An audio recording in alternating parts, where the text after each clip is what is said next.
Hey guys, today I have Tony with me. So Tony, just to give you a bit about his initial situation, uh, Tony was one of those guys whose relationship has been kind of falling apart for a very long time, but he's always never really allowed those moments where things were falling apart act as a wake up call for him, basically. And it wasn't until this one really massive argument when he basically was in a rage. He lost his shit completely. He was throwing stuff, etc., that his partner finally said, "You know what? I'm out." But it wasn't just her saying I'm out, and then a few days later she comes back and says like, "Hey, let's get back together again. Let's try this again." No, she was out. She was cold. She was indifferent. She Yeah. was done. And that was what eventually woke him up to go, "Oh my God, this is real now. She's actually for real. I might lose this relationship. I might lose this whole future that I wanted with my kids, etc." And I think a lot of you guys find yourself in the same position where if you look back at the past of your relationship, you would see that things have been degrading for a long time. Sure, they were not terrible, but they were not good. They were far from good. But you always told yourself in your mind, it's going to be okay. It will work itself out. You have this hope illusion and you have this like illusion that things are going to be fine. And you justify your low level behaviors, for example, until the bomb drops. And when that bomb drops, that's when guys wake up and then they find me, etc. And that's where exactly Tony started. So I guess let's take us back to um I guess let's start here with the moment you guys had that fight, when you had that like fit of rage, etc. What was her reaction? And what was her coldness and her indifference like at that point in time?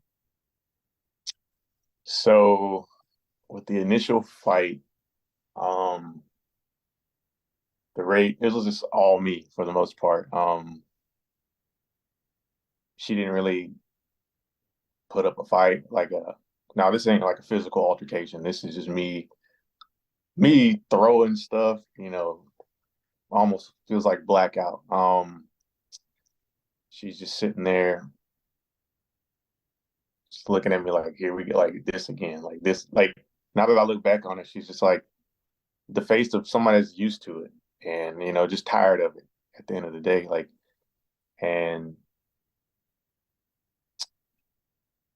I think that was it upset me more that what she wasn't putting as much effort into it that I was that as much like come on like let's do this like Yeah. give me the same passion back kind of deal and during the rage like my kids were crying my kids witnessed it all it was in the morning before we went to work. Last thing she said before she walked out the door, I'm not coming back. Um, and again, this had happened. These kind of rages had happened quite often. So, in my head, I'm just like, whatever. Don't come back. That I said that. Just don't come back then. Yeah, I want to branch out two directions here because I think if I look back to the reasons why I go into fits of rage in the past too, right? Is usually I again, like you said, I want some reaction out of my partner, right? Mm-hmm. I want to either use it to instill some fear, to instill some dominance, to instill some like masculine energy. Right. And then my dream and my hope is that my expectation is that once I do this fit of rage, she will just like say, "Oh my God, I'm so sorry. You're right," and Right. she will just Crumble. come back. Yeah, yeah, like crumble, Yeah. and she'll like realize, "Wow, what a powerful man you are," etc. Um, but then when her reaction is like, "You know what? I'm not falling for this shit again," right? And she just kind of walks away. That's I think in the short term, people get like you get more angry, right? In the Mm-hmm. short term. Yeah. But then later on, you realize like you getting more angry actually makes her fall away even more. That there's nothing you Right. can do. You start to realize like, okay, let's wake up. Like you have Yeah. like moment of rational clarity at the end of that, and you go like, okay, what am I doing here? I Mm-hmm. think that was what you had too when you realized like it wasn't working. You were like, oh shit, what am I doing right now? Yeah. Yeah. So my wife is from out of state, from Washington State. I'm from North Carolina. We're in North Carolina. And so the only person she could really turn to was like my immediate family. So she called my mom and my dad, and she moved in here with them. You know, my initial thought, just like everybody else, give it a couple weeks, she'll come back home kind of deal. A month goes by, and it's like, well, for the first week, she didn't speak to me. It wasn't about the kids or anything like that. And most of the times it was, are you picking them up from daycare? Or am I picking them up from daycare? Yeah. And me being the tough guy, I just held my ground kind of deal. Like, yeah, I ain't gonna, you don't want to say nothing, I won't say nothing kind of deal. And then the month goes by, and the house is lonely. I'm getting my kids every like 2-3 days kind of deal. And I decided to reach out to her, and she's like, no, I told you I'm not coming back. And she's like, I mean it. I'm not coming back this time. So this is where like I start to panic. And it's like, and I don't think I joined your program to about probably close to Christmas or something like that. Yeah. And from that time, which was around about 2 weeks from now, it'll be a year since we've been separated kind of deal. Because from that time to December, I was trying to do things my way, gifts,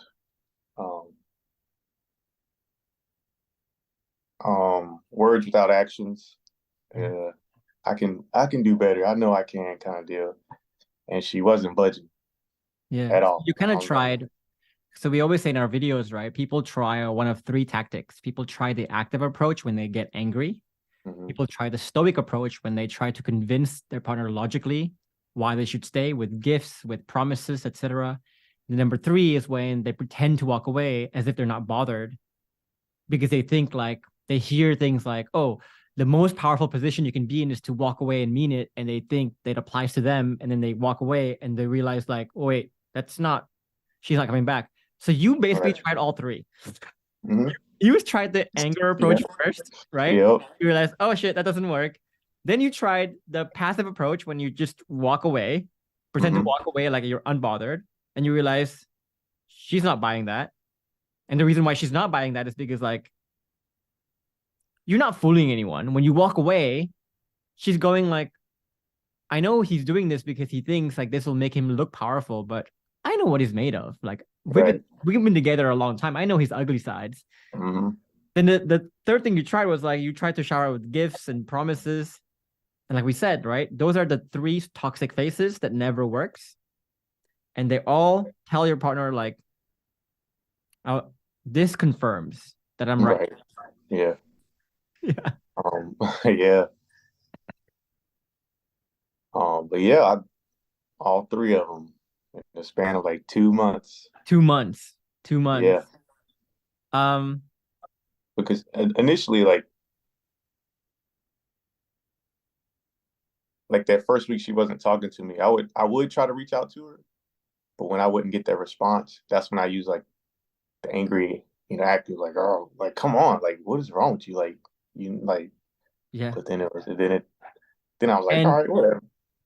I bet you, right? I bet you when you tried the active approach, when you tried the stoic and passive approach, and you find that she was not reacting to any of those, I bet there was a big part of you that blamed her. Mm-hmm. Like you were basically like, I remember back then when I was younger, I used to get angry, and when my partner doesn't react to it, I would call her like a bitch, and I would call her like, dude, you're so disloyal. You don't care about me. See, I knew you never cared about me like that. Like I blamed her. And then if I gave her gifts and she doesn't want the gifts, or I gave her promises and she doesn't believe the promises, I'll just say like, dude, you're being difficult, right? You're making this so difficult right now. I don't understand. Like, then I would throw like finances to guilt trip her. I would throw the whole notion of like, you're breaking up the family unit as a blackmail in a way. right? It's very gaslighting. And then Right. if I try the passive approach and she doesn't come to me, I'll say like, see, I knew you never cared. Hmm. I knew you don't care about me. I know you don't think about me. I know you don't love me, whatever it is. What did you say to her when she didn't react to any of those three? Um, I responded just how you responded, honestly. Like you didn't think about me, you know, you're not thinking about the boys. Speaking of our kids, like, they got to go through this too, kind of deal. Um, and it was just everything, like everything I could think of, I was throwing Yeah. it at her. Everything, like, What if you could look back? Because we know, obviously, now looking back, that wasn't the best thing for you to do. Um, Looking back, why do you think you did that? Why do you think you resorted to that? Why do you think your programming was to do that? Your instinct was to do those things. desperation, and um, and like growing up, my pops was a quote unquote the manly figure. Like, um, mom didn't really put up too much of a fight with what he said, kind of deal. And then, growing up, that's kind of what I wanted. Like, it's not that I didn't believe my wife had like opinions and stuff like that, but it's like, let me lead. Let me lead. Let me take charge. And then when I got pushback, it was kind of like, no, this ain't what I envisioned. This ain't the perfect father, dad kind of Mm, husband material. mm, Um, I felt weak. And so when she didn't, retaliate the way I wanted, it was kind of like, all right, now let's see what, making you feel low, will see do, what you mean. kind of, Yeah. yeah, like, I had the same mentality growing up because growing up, I dreamed about a relationship with a woman where like basically someone who followed all my orders, mhm, followed me, right? I was the leader, I was the alpha leader, and she followed me. And if I say something and she rebuts me on it, that's like you're disrespecting me, kind of thing. I had that right, mentality. But there's two things that I thought of that like really woke me up into how messed up that was, right? So first is the principle of like want versus need, right? Are you creating an environment where your partner wants to be led by you, or does she need to be led by you out of fear or something else? mhm, And so, we live in a relationship right now where I do play the masculine figure in the relationship. She plays the feminine. And so there's a lot of times when, for example, like she's more go with the flow. She does kind of like take a lot of my lead for a lot of decisions, for a lot of things that happens in our life, for example. But she does it, she's feminine, not because she needs to be, but she wants to be. She can rest into it, kind of thing. Right. Um, but having a partner that follows you does not mean you're acting like North Korea, and you're basically like putting a bunch of fear in people's minds to be like, if you don't follow me, then this will happen, whatever it is. right, That's you creating the feminine out of need, not want. And that's a weak thing. Like people will follow you, but they're not loyal to you. right, They're following you just because out of fear. And that's, I think, what you were trying to create. It's like you were trying to create this loyalty, this followership out of fear, but manipulation tactics like that cannot create loyalty, mhm, right? And the second thing I thought about, and I want your thoughts on this too, is like, we talk about we I wanted a woman who would follow me, but I also wanted a high value woman at the same time, right? But I'm forgetting that if I want a high value woman, that high value woman has options, mhm, right? And it's not just like options as in as in um she wants to play the masculine, whatever it is. It's like, no. If she's feminine, if your partner is feminine and she wants to follow a leader, some leader, understand that high value people, high value feminine, they should be able to follow any leader they want. So why should they follow you? Kind of thing. And so I want my partner to be high value, but I treated her like she's low value, like as if she doesn't have any options, as if I'm her only option. And that's kind of like the paradox and the irony of that action is really messed up if you think about it, you know? Yeah. Yeah, because honestly, like I never thought she would go through just like walking out, I never thought she would. She's obviously she's threatened me like, I'm all right, one day I'm gonna be out of here. And I'm like, nah. In my head it's like, no, whatever, like say that all you want. We got 2 kids together, ain't nobody gonna mess with you kind of deal. Yeah. But then out she Yeah. went, and it's like, wait a minute, I'm not who I thought I was kind of deal at the end of the day. Yeah. I thought I was the man kind of deal, but it's like, I guess not. Even the man can get left, if he's not careful kind of deal. Yeah. So It makes me think about, like the movie cliche when the main character, for example, he's leading out of fear. He's like always like threatening people. If you leave, this will happen.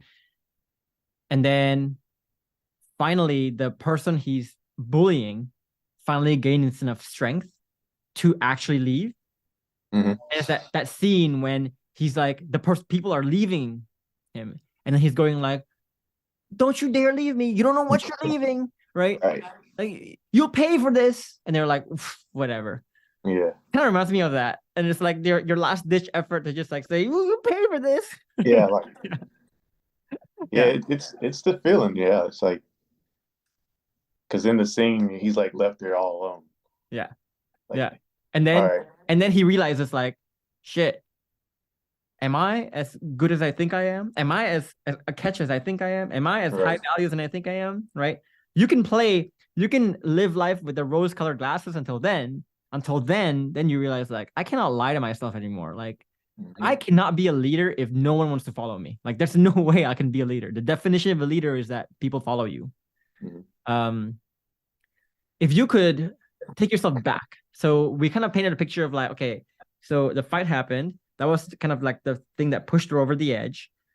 She moved out and she was cold and indifferent. The cold and indifference lasted for months. And you couldn't lie to yourself anymore. But before that fight, right? Because like your relationship didn't break apart because of that fight, because of that rage. If you could look back and do an analysis, I guess, what were the key stages, you think, of the breakdown, or the key causes, the key factors, and how long has that been going on? So last November, we were married 10 years. From the beginning, I know I had like serious trust issues, like serious ones, to the point where it's like, I didn't want her out of my sight. I'm controlling, I was controlling as ever.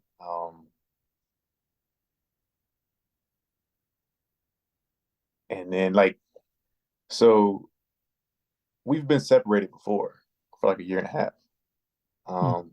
Back at 2015. 2015. So okay, now it's 2022. So you said 2022 was 10 years. So you were together 2012 around. So yeah, 2012. Like yeah, and then it's either 2015 or 2016. We separated for like a year and a half. She moved into her own place, like she is now, and I moved into my own place. Up until that time, I used to blame a lot of stuff on like my PTSD. like I'm a combat veteran, and Mm. I used to think like, oh, I can't deal with this. I can't deal with this. I can't deal with this. Like, and our first, our first son was young, and a lot of the financial and the child burden I put on her, Mm. and then this led to her really voicing her opinion towards me about it, and I didn't like that at all. Everything she said, everything she did, I always had pushback. Um, and we separated. I think she came back. Well, not I ain't gonna say she came back. We got back together a year and a half later, and she did tell me, she's like, next time I leave, I'm not coming back. She told me that, and I was like, okay. I was just happy, just to be in the house again with her. Yeah, because she came back this time. Mhm. You're like, yeah, you say that, but you can't resist me in the end. Like, no. Right. Yeah. That's what I was thinking at the end, because it's like, whatever. You said that before, and now here you are again. So, but and so we got back together, and nothing really changed, I would say, on my end. Hmm. Um, So you're still playing the victim in terms of like using the combat PTSD as your excuse right, for getting out of everything pretty much. And whenever she doesn't like that, you would say like, well, you would use even more victim excuses to be like, well, she's, whatever. right, and since I used to combat like every word, everything she concerned or anything she would say, I would combat it, and then she just stopped like altogether, like just trying to. Now that I look at it like this, she just try to stop working on it. Any disagreement or argument, I'm the kind of person that was, let's talk now, let's talk now, right now. And Yeah. her, she just be quiet and sit there and not even. I don't want to talk about it right now. And it's like, to me, it's like, oh, you don't care then. You don't care. So why should I kind of deal? But you understand why she doesn't want to talk to you, right? Yeah, Because like I think your idea of talking is not really talking. You're talking. right. Your I'm. idea of talking is like, here, let's have a talk on why you should listen to me. Here's Hmm. let's have a talk on why you're wrong. Let's have a talk on why you need to do more work for the house and why Hmm. I can't. Right. Let's have a talk to make sure you understand my side, right? And So of then, course, like she doesn't want to talk, you know? yeah, she's always like, you always got an excuse for everything too. Yeah. Like, well, that's like, just I'm trying to think of an example to give you, but I can't really think of one. But No, um, like I understand what you mean because and so before I go there though, I want to just recap this part, right? So there is a reason, guys, why we say no situation is unique. Because if you look at even Tony's story here, or if you look at any client stories that I have, their problems is always started by what? Your internal issues, like you're playing victim. mhm, And worst of all, you didn't even know you're playing victim. right, Issues like untethering or tetheredness. In this case, you were so tethered. Only thing you did was because you want to have, but you didn't do because you are. You didn't even know what the right processes are. Whenever your partner crumbles, you crumble. You can mhm, you are so tethered to circumstances, to your partner, to outcomes. You were not bulletproof, which is why you went into that fit of rage. You were robust at best. Like a lot of people think being bulletproof is like holding their shit in. You were trying to right, hold your shit in. Eventually, explosive fucking diarrhea. Right. everywhere. So, and then you were hypothetic thinking, not antithetic thinking, Mhm. right? You were jammed to one side in your identity. So you couldn't change your identity to fit to be an effective husband, father, whatever it is. So the usual suspects of the internal issues is the same. Doesn't matter how they manifest, doesn't matter what is happening in a relationship. It can always be rooted down to those things. You were struggling also because you lacked the frameworks, the way to guide conversations.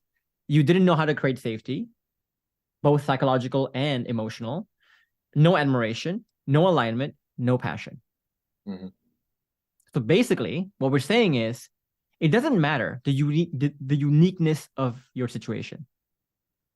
The root problem is every infinite situations you think you're facing can be rooted down to, if you have created the 5 pillars, if you have made your internal shifts, you would not have struggled with whatever it is you're struggling. And if you are irreplaceable in your ability to create the 5 pillars and the internal shifts, you will no longer be in the problem you're in right now. The same way how all my clients, for example, their unique situation has the same root diagnosis. If you have the same root diagnosis, you have the same root treatment plan. And so whatever it is you're facing, you go through the same process, you will come out the other side fine, right? Right. That's why we say it's not unique, because it's like you have, so let's say you have this pill, and this pill can heal every single thing. No side effects. It can heal every single sicknesses in the world with no side effects. Would you then go to the doctor and go like, but doctor, my situation, don't you want to know what my situation is and how it's unique and different? It's like, dude, I don't need to know. Yeah, right. Just take it. Who cares? Just take it. Just go. Right? No, but I want to pay $400 for you to give me CT scans and stuff like that, for you to for me to understand who I am. Like, what's happening here? Really? Just take the pill, bro. Go. Right? Which is why we say no situation is unique. So I hope people understand that now. And I want to talk about this victim mindset too with you a bit. You know, I think what you're trying to say, Toni, is like almost like this, right? So I had a call with a prospect the other day because he was just really being really difficult. And he was asking us, Jeff, why are you not allowing me in your program? And I said to him, like, let's do this, right? For the past 45 minutes, you've been just telling me about how you are struggling because your wife left. She got another apartment, and now you're financially strapped because you have to pay for her apartment and your apartment, right? And because of that, you cannot really take care of your kids properly. You cannot really feed them properly, so they're like hating you as well. Your kids are hating you as well, right? You've all these issues, right? You've all these issues that you're blaming, and you're saying like, everything is happening to me. And I told him this. I told him, you know, if my wife were to want to leave this house and get her own apartment, the last thing I would say in my mind is, what is wrong with her? The first thing I would ask is, how did I fail in leading my relationship so that she did that now? Right? So like, his what makes her instinct, want to move away from me? yeah. Kind of So his instinct is she wants to move away, her fault. She's doing this to me. My instinct is, no. What did I do instead? Right. How was I a failure in leader? If my employees were to make a mistake or to become complacent, to become like bad employees, the last thing I would think is, what's wrong with them? First thing I would think is, what's wrong with me, with the way I lead? Why are they not 100% with me in the company? Why are they behaving this way? Right? If later I have with my business, for example, right? If the bank were to take away my money because I owe the bank money, for example, and the last thing I would say is like, is the bank's fault? First thing I would say is like, how did I fail as a leader to lead the company? So one narrative is very much a failure narrative, a victim narrative. The other one is like a hero narrative. The other one is like, how is everybody else, the world, affecting me, screwing me over? And the other one's like, how did I fail as a person, as a leader of my own life, that I got in this situation in the first place, you know? And I think that was the major transition you made. In the beginning, you were looking at her behaviors and going like, it's you, it's you, it's you. I mean, tell me more about that. Yeah, so like when she first left, all I wanted to do was like blame her again. Like I was saying, like how could you break up our family? Um, just like the blame game was a big thing for me. And then of course, with the victim mindset, you got everything involved as far as like, people getting your ears and like, you can do better. You can like screw her, you can do better. Mm. And in your head, you're like, yeah, you know what? You're right. I can do better. But something it just didn't sit right with me, and like I would tell her, like, yeah, 10 years? You just gonna give up 10 years like that? And she would just whatever, Yeah. whatever, And if I whatever. asked you at that point in time, I think, why? Because I asked the question in the survey, Hmm. what's stopping you from reconciling? Right. That Hmm. question for us tells a lot about where the person is at. If they answer the question by saying, oh, what's stopping me? My partner doesn't want to talk. My partner doesn't want to have a conversation. My partner doesn't want to trust my changes. That tells me you're still a victim mindset Hmm. because you're saying, like, what's preventing you from reconciling? It's her. She's the one who doesn't want to talk. She's the one who is like all stonewalling. I'm fine. Right. Right. But what we want to hear are the people who say, for example, no, it's because I failed as a leader. I pushed our relationship to the point that this is the case now. This is a reality now. That's someone taking fucking ownership, right? Mhm. But I want to double down on that point a bit later. I want to also talk about like, okay, so you were trying all those like ineffective stuff for 2 months. What eventually made you decide to join my program? So towards the December, about 2 weeks before I joined your program, this is when I decided, all right, let me hop on YouTube, look up some stuff kind of deal, quick tactics kind of deal, what they call them. And you find all these programs and it's like, don't know, no contact. And you're like, you're looking out for me, I'm looking through these videos and I'm like, I've been with this lady 10 years.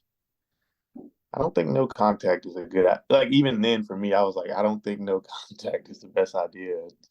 Um, Maybe if I just met the girl, but I'm 10 years into, a family, 2 kids with her. I was like, there's no way I'm going to go with no contact with this lady. So, um, just stumbled. I stumbled across one of your videos, and it's a client and interview, and he's talking, and I'm like, this dude sounds just like me. Like everything that's happening to him, it sounds just like me. I was like, whatever. I was like, this can't be real. So I started going through like all the videos. Like in a matter of a week, I watched like all of them. And I was like, this is weird. I was like, that's kind of weird. I was like, these gotta be like paid actors or something like that. Everybody here's might have a little different story, but you know, their spouses are reacting the same way mine did. I was like, but you always think like no two people are the same. And then I was like, you know what? Let me look into it. Let me see what he's about. And Mm. so sent you guys a message, and I had the interview with Jason, and me and him were talking. And Jason's like one of the dudes whose video I watched, and me and him were talking. I'm like, dude, I was like, this is wild. I was like, this is kind of crazy to see like even him talking about his journey, and it's like he's Yeah. just yeah, like he's describing things that like in the beginning that I'm going through, and it's like I was like, I've never met this dude in my life. I was like, this can't be fake. Like for real. I was like, this cannot be fake. I was like, so I was like, all right, I'll do it. He's like, you sure you want to do this? Your questions. And I was like, yeah. I'm ready to do this. Mm. And thank God I did, kind of deal. Because once you commit to it, like I remember getting in and like my first day, like in the Facebook group. Yeah. So actually, let's break it down, right? So let's break it down. Um, when you joined the program, so there was like a lot of doubt initially because like I think you were in here for the tactics. You were like looking at YouTube for the tactics. You were just trying to figure out like, okay, I've kind of tried my three things here, but I got missing something else. I got missing some other shortcuts here. And then here's this video saying like, dude, there's no shortcut. Right. I mean, that must have been hard for you to take, right? For you to say like, here's a Yeah. video saying like, there's no shortcuts, there's no like quick fixes. This is a 6 to 12 month journey. What made you internally go from I want to look for shortcuts to, you know what? Let me accept the fact that I cannot say anything in the short term and let me just play the long game now. Um, I think in the interview with Jason, we talked about the initial separate, like the first separation me and my wife had, and he told me he said something along the lines like, "What if she comes back today?" He said, "What's gonna change?" Mm. And it really made me think. I was like, nothing. Like seriously, not, like I'm gonna be the same me at the end of the Yeah. day. Like I'm gonna be. She's gonna come back and we're gonna disagree on something, and I'm gonna get the cold shoulder. I'm gonna rage again. But I really thought about that, like, and it made me think, like, maybe it isn't just your wife that that's a problem here. Like maybe like it you got to do something about yourself. Yeah. That's a And I was very like, telling question because like, I akin it to like a politician, for example, right? Mhm. Imagine a politician bribing people, saying whatever he has to say, making all these promises just to get the votes. Mhm. So all these like manipulations will get him elected. But then once he's elected, it's like, okay, now what? You got to deliver on everything, Mhm. right? So it's kind of the same thing in relationships. You know, here you are, like people look at reconciliation as like the end point, and they will lie, cheat, and steal to get that reconciliation, just to get that partner back. But then once the partner comes back, the next question becomes like, okay, now you're in the NBA, you got drafted, you got elected. Can you deliver? And you Mhm. realize no. And I think that's the main question that makes you realize like, no matter what, whether I get reconciliation or not, or whether I find a new partner or not, I need to perform. I need to Yeah. change me. Like I need to change the way I do things. And that's what Jason said. He said you could take another lady right now, put her in the same equation. She's like, nothing's gonna change. And I was like, you're right. Mm. Like it might be all honeymoon like for the first couple of weeks, but eventually I'm gonna have pushback. She's gonna have pushback. And it's like I really thought about that. Like, yeah, I'm really not. Like I don't. And it makes you think. Like for me, I was like roles reversed. I would have, I would have never came back the first time, kind of deal. Like really, once you like really sit there and think about it and put some thought into it, outside of how you normally think, you yeah, she made the right decision at the end of the day. Because I think I would have made the right decision too and dipped out. Yeah.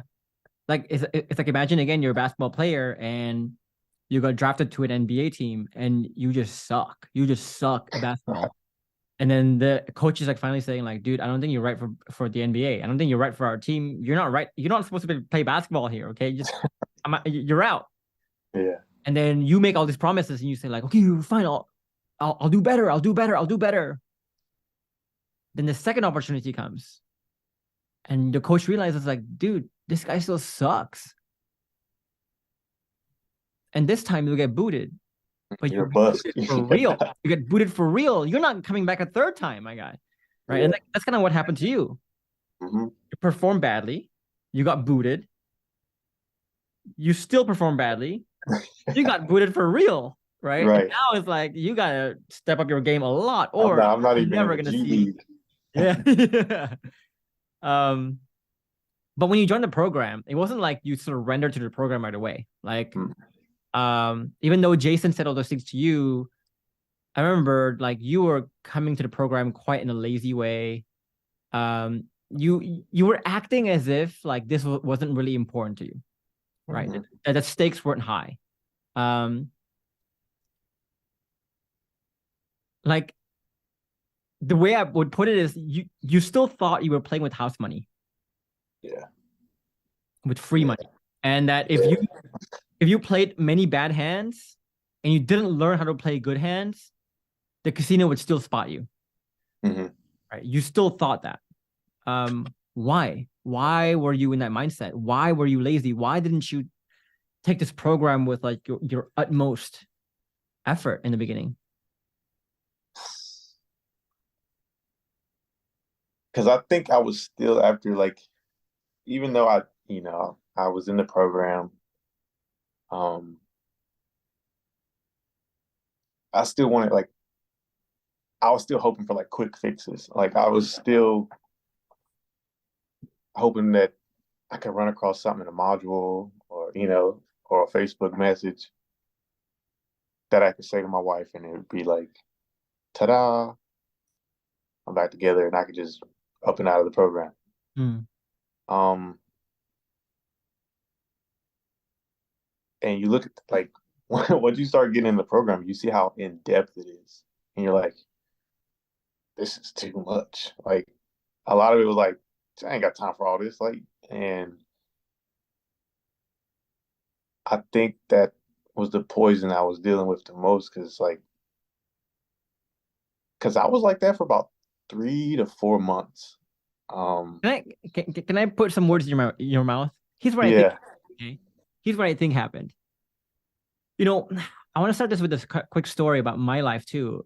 You know, the moment when my life changed was the moment when I realized there was no one coming to save me if I failed. Hmm. So, you know, all my life when I was a kid, I would pick up new projects.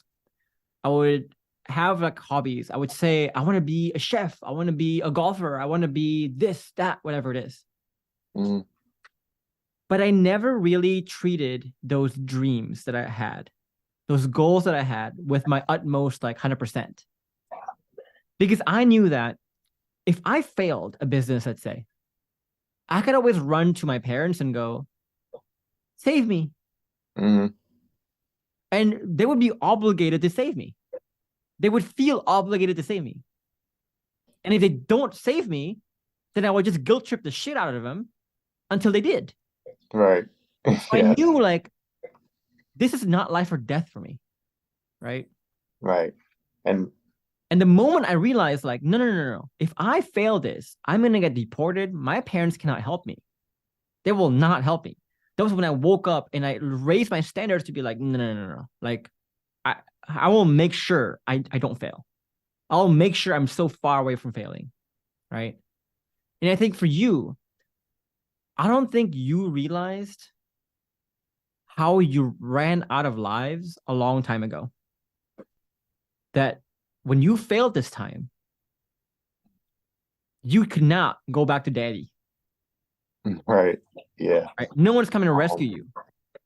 No one's gonna yeah, buy your shit anymore, right? and that like you're saying, like for those 3 to 4 months, I had friends and stuff, family in my corner, basically like Yeah, you'll be all right. Like yeah. just go out and get another one, basically like, and it's like, no, I didn't like. It sounds good, like yeah, it sounds good from them, and I tried to like, take their advice at first, even though I'm in this program, you know, I don't know you, you know what I'm saying? I don't. In my mind, it's like I don't know Jeff, you know what I'm saying? I don't know anybody over there. Yeah. I said, but my family knows me most. And it's like, so it felt good to hear that kind of stuff and like get the support. But I still wanted to be with my wife, and I Yeah. wasn't getting that falling outcome kind of like I wasn't getting back with my wife anytime soon, and it was clear as Yeah. day. It Yeah. was like I was So I like, all think right, yes, I think that just to recap the first issue, I think is like I don't think you understood the gravity of what you were trying to do here. I don't think mm-hmm, you understood what's at stake. I don't think you understood how serious yeah, this you need to take this right now. Like the second thing I think, which is what you said, was I don't think you understood whose instincts to follow. yeah, That's a yeah, hard one, you're right, right? yeah, Um, and we can bring back concepts like the reward versus punishment paradox, for example, right? Um, and I will start with the story a little bit. So I was reading a book about the opioid crisis, the whole like drug crisis that we have now, the people addicted to painkillers, etc. And a lot of people who are addicted to painkillers, they're not even druggies. They're just like you and me. They broke an mm-hmm, arm, they go to the hospital. The hospital overprescribed them pain meds, and now they're hooked for life, and it ruins their whole freaking life, right, right? Why did it happen? A major part of why it happened is because, if you look at the hospitals, they are privatized in the US, which means that they're business. They're a for-profit business. And just like any for-profit business, your business thrives or dies based on the reviews you have, right? So let's say you have this patient, okay? He broke his arm and his leg, and he's in major pain. You need to not give him more pain meds. But this guy wants pain meds. He's screaming, I want the pain meds. I'm in pain. What do you do as a hospital? You would you would give it to him, even though you know this is gonna ruin his fucking life.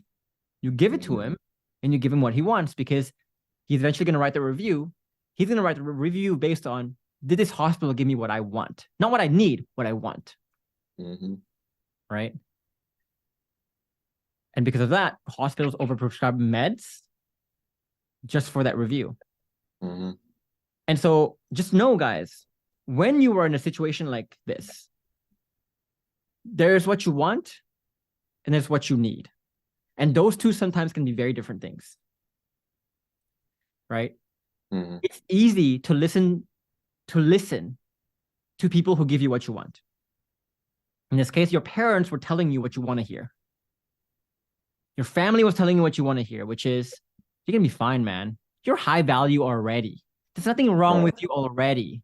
You're my son. And if she doesn't appreciate you as my son, screw her. She's not going to be part of the family. You'll find someone else who will love you for you. And you want to hear that because you're like, I have all these flaws, but that's okay. mm-hmm, Someone's gonna take it. Someone's right. gonna tolerate it. Someone's gonna like it. As long as Eventually. I'm acceptable, Yeah, somewhere. somewhere. Yeah. But then here I am telling you what you need to hear, which is like, nah, dude. I don't think you understand Right. what high standards, high value means, Mm-hmm. right? So naturally, you're gonna reject what I say. Mm-hmm. It's normal, right?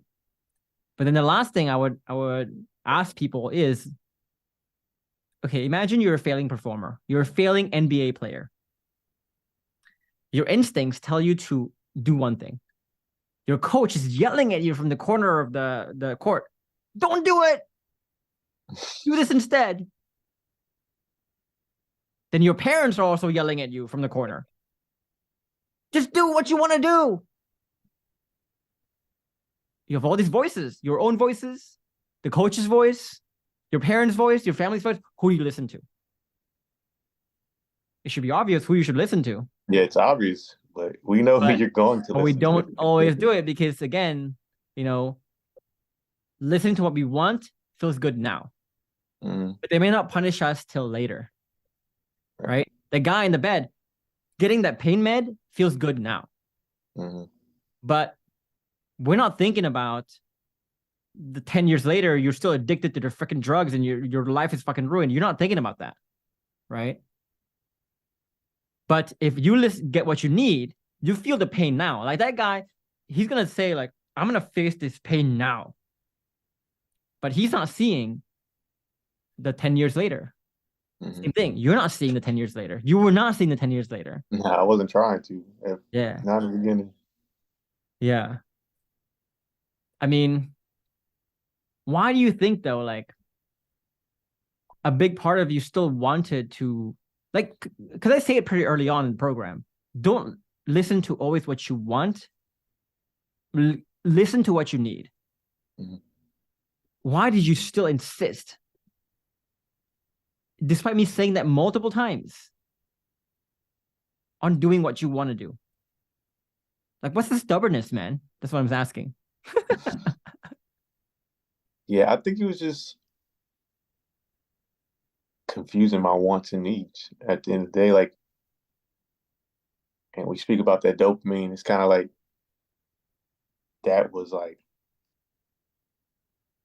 I wanted to hear that from everybody I encountered, kind of deal. I wanted to be like, I wanted people to encourage me. Um, Not encourage me to, because you get encouragement in the program, and it might A not be the different way kind. you want it, right? It might not be what you want to hear, but you get the encouragement. But when like friends and family are giving you that encouragement, it's like uplifting. It's like, oh yeah. But then it's so uplifting. You go talk to your wife and you get torn down again. It's kind of like, all right. So that got me nowhere. And that happened enough times to where I was like, all right, let me see what Jeff is talking about. Yeah. And And you said it took you 4 months to get there. mhm, to really like dedicate myself Mm. on a daily basis Yeah. to doing the work. Yeah. Yeah. You know, it's funny because like I was responding to his comment on YouTube the other day, on Saturday, on Sunday, because I launched a new video, Mhm. and this guy was commenting on someone else's interview, saying like, basically he was stating his opinions about how what high value men are supposed to be like, and how high value men are not supposed to take back their wife if their wife doesn't even want to be with them, kind of thing. You know, that mentality of like, if you don't want to be with me, then whatever, you know. Mhm. But I, as a high value man, I'm not gonna change myself or better myself to get you to come back to me. If you don't appreciate me, fuck you, like that kind of mentality. He was having that kind of mentality. And the comment I said to him, like, you know, it's interesting to me how people who are watching these videos, like, if you watch my videos, by definition, you're struggling with your relationship. Mhm. Yeah.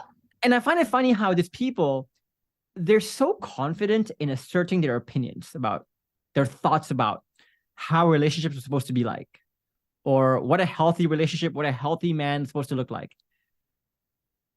And I'm like, what makes you think your opinions are worth anything? Because your opinions have not gotten you anywhere.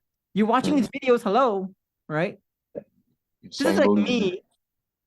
This is like a broke person, a broke ass person going to Bill Gates or going to like Warren Buffett and saying like, let me teach you my opinions on how business should be done. Mhm. And it's like they're broke as fuck. They've never started a business. They've never invested a single dollar and successfully. And you're going to Bill Gates and Elon Musk and someone and saying like, this is my opinion on business. Who the fuck cares, dude? Like about your opinions. Mhm. It's for you to learn, not to assert your opinions. And it's kind of the same thing when, you know, when people join the program and then they kind of want to do things their way. It's like, why? Right? Why? Like, why do you think your way is worth something? I've saved thousands of relationships. How many have you saved? None. Right. Yeah. And I think you finally realized that, like, I'm just kind of dumb. I don't know why I was trying to do it my way still. Right. Like, and the people like who I'm getting advice from are like, they've never had a successful relationship in their life. So it's like eventually it clicks. Eventually you come out the clouds and you're like, all right. Yeah. How much did seeing other people kind of like zoom past you in the program? Because like while you're kind of like learning around circles yourself, people are like, phew. Yeah. Yeah.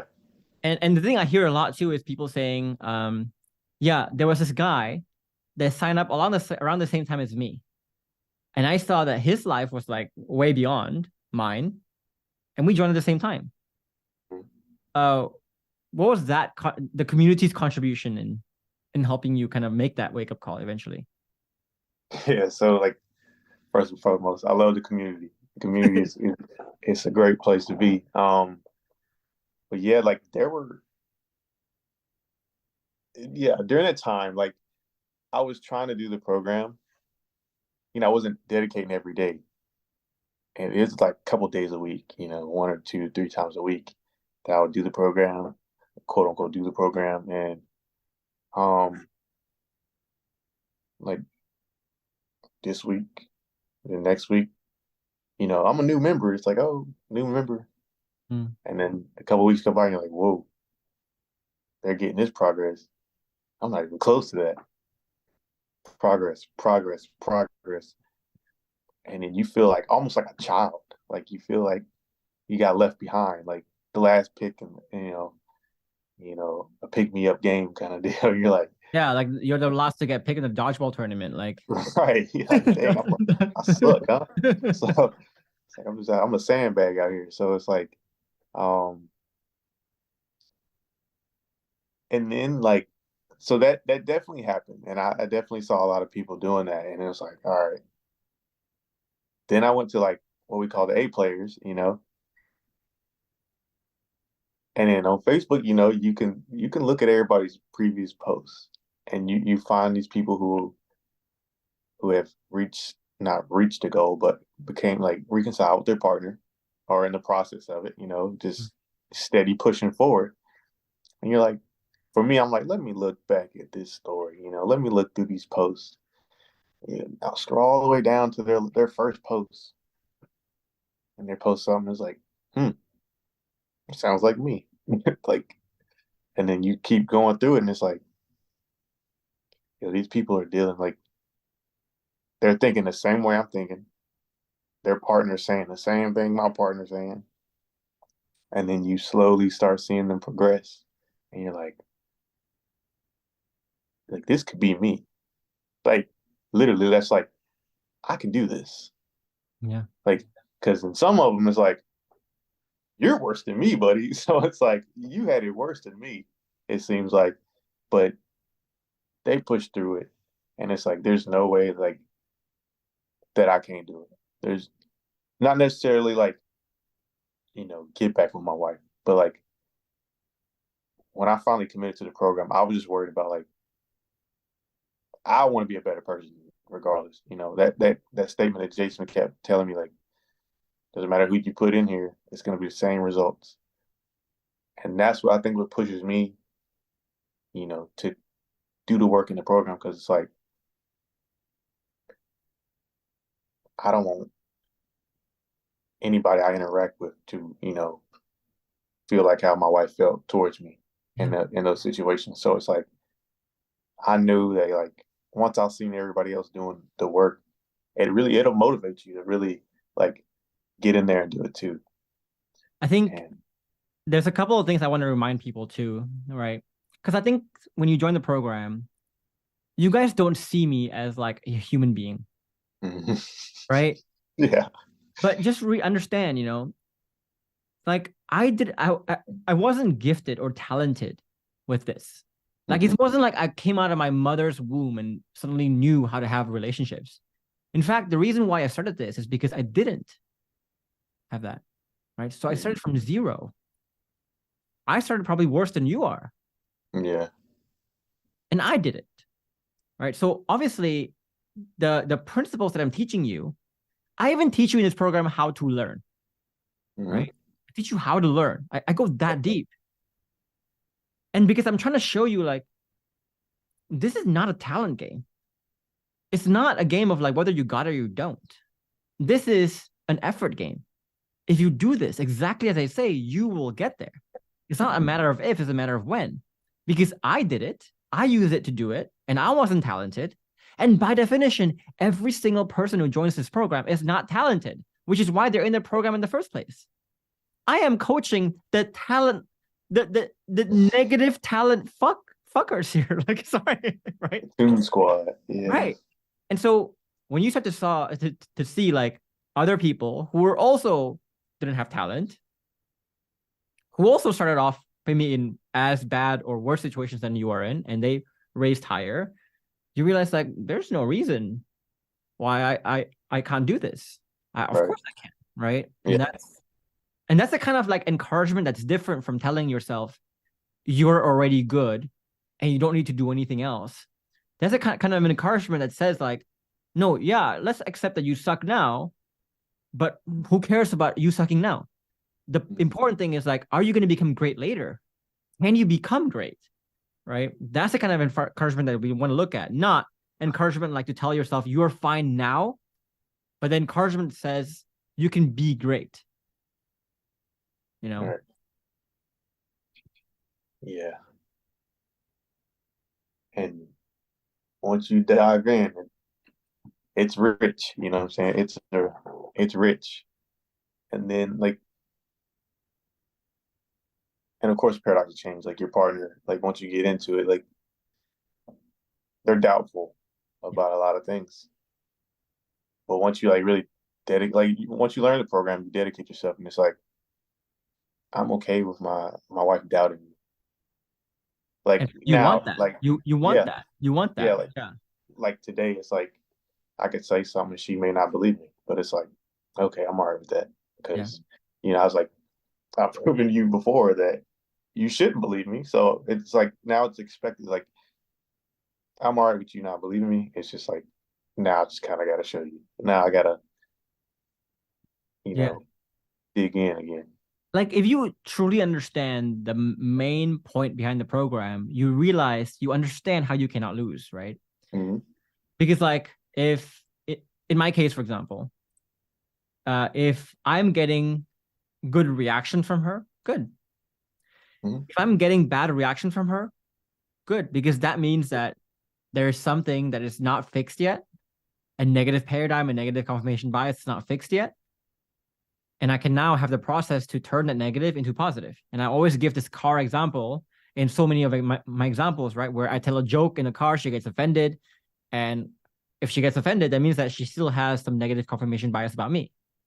So instead of like handling it like most guys, where you get angry at her, take a joke, man, like that. Instead, I go like, let me think about what's the negative confirmation bias she has about me to where I need to turn this from negative to positive now.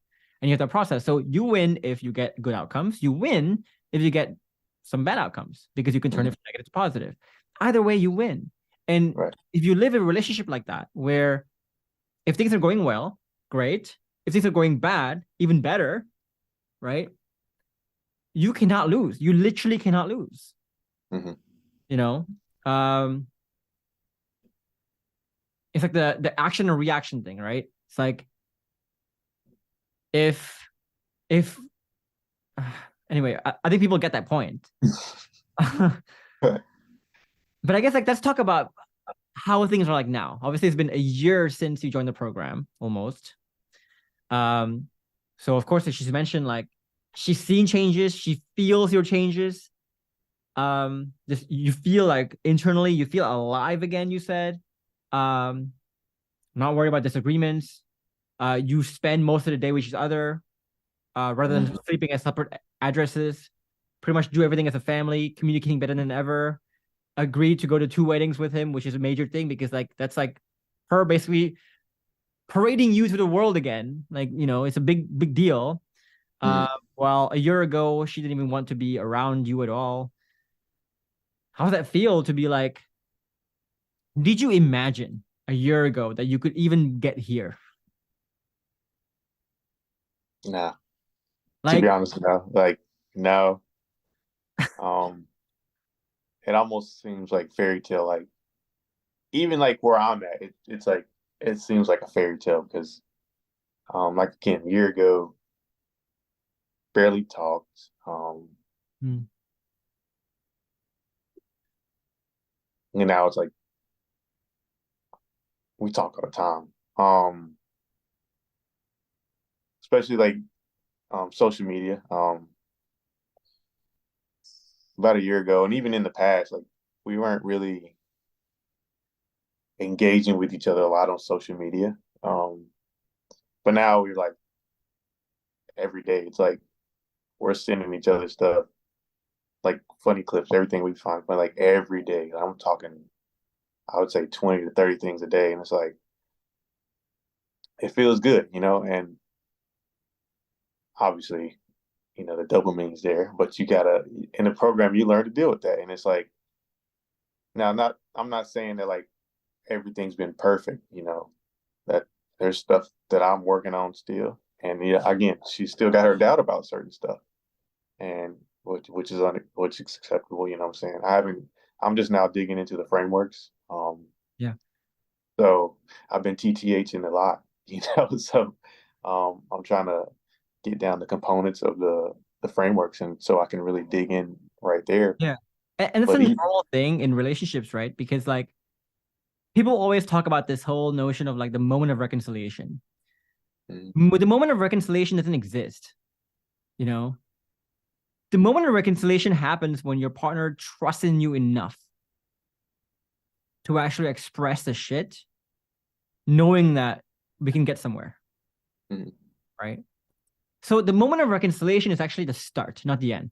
The moment of reconciliation is when you open the floodgates of everything that's happening, right? It's when the guy finally gets out of denial, out of obliviousness, is able to finally create enough safety to where your partner can talk. And when your partner talks to you the first time, it's not going to be like smooth sailing. It's going to be the worst shit you can imagine, because that's the shit that she's been holding for a long time, right?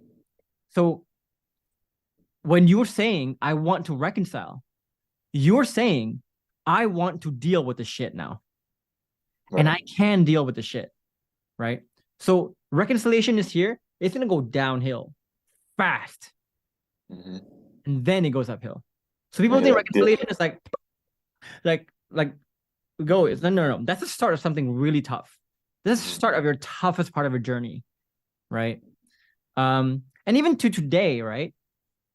Because our initial part of the relationship was so bad, there are still some negative confirmation biases she has about me, about the relationship, some reflexive fears, I guess, she has about me, the relationship that still exists, right?